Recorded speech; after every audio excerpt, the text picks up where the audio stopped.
Faso, nous sommes en train de réfléchir sur la nouvelle constitution. Notre première constitution, celle de 1959, le premier président est venu avec ça de Paris dans sa poche.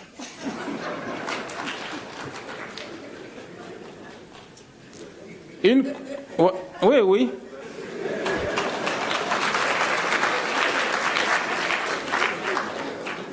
Une constitution rédigée par Michel Debré.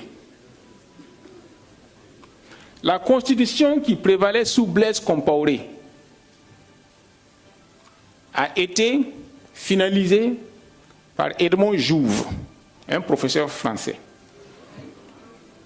Et on nous amène ça comme notre constitution au Burkina Faso. Comment voulez-vous que ça marche? Donc maintenant, nous sommes en train de réfléchir pour écrire une constitution totalement détachée du format français qui nous a été importé.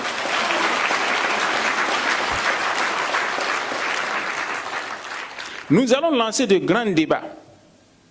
Demander au peuple à la base, comment voulez-vous être gouverné? Voulez-vous un roi? Un président? Une présidence tournante? Que voulez-vous? Ce sera au peuple de nous dire comment ils veulent être gouvernés. Mais nous ne voulons plus calquer les constitutions françaises qui sont presque les mêmes dans l'Afrique francophone.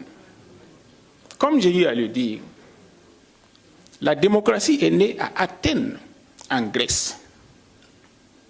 Et chaque pays occidental actuel a pris exemple sur ça pour l'adapter à son contexte. Pourquoi ils ne veulent pas que nous adaptions aussi la démocratie à notre contexte? Si notre peuple dit « nous voulons être gouvernés par un militaire », pourquoi nous allons le refuser?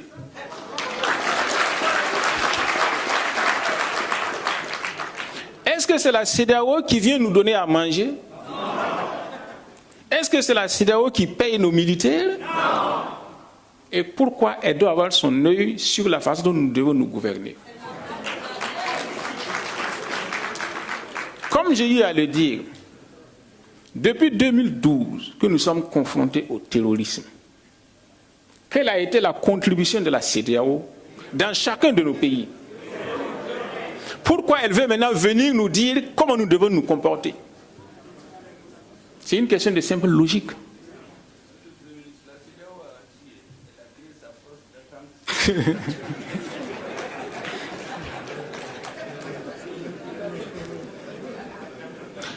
Donc, il ne faut plus qu'on se laisse divertir. Ne nous laissons plus divertir. C'est à nous de prendre notre destin en main. Et ce que dit la CEDEAO et ses maîtres ne nous concerne pas. Nous avons déjà, nous qui sommes ici, nous avons déjà fait une partie de notre parcours. Nous ne nous battons plus pour nous-mêmes. Nous nous battons pour la postérité.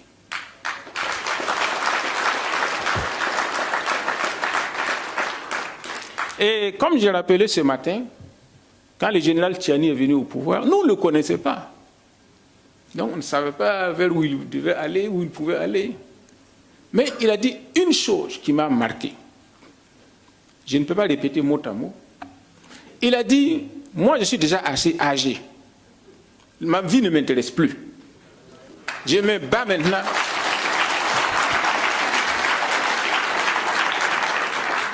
Je me bats maintenant pour mon pays.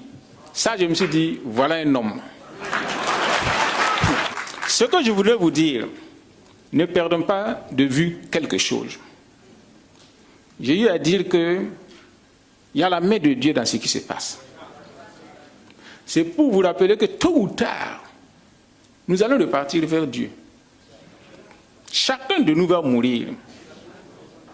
Faisons en sorte que quand nous allons mourir, nous ayons la fierté et le regard ferme devant notre Créateur.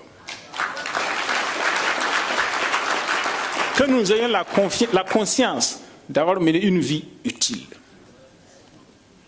À quoi ça sert à un chef d'État d'accumuler des milliards? Nous en avons vu ici, les Mobutu, etc. Où c'est parti?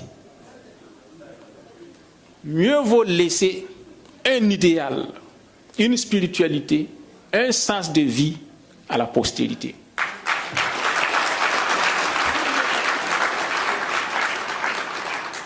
Notre président Thomas Sankara a été sauvagement assassiné.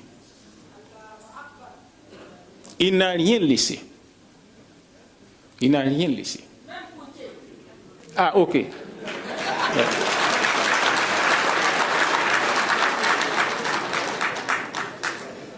Mais aujourd'hui, son nom traverse toute la planète. Ça doit être un idéal pour nous. Et donc, si nous avons cet idéal-là, je suis sûr que nous pouvons aller très loin. Maintenant, ce que je vais vous demander, et que je ne cesse de demander, l'une des raisons pour lesquelles les précédentes fédérations ont aussi échoué, ce sont les égoïsmes nationaux. Mettons un terme à ces égoïsmes-là. Ça ne nous mène nulle part.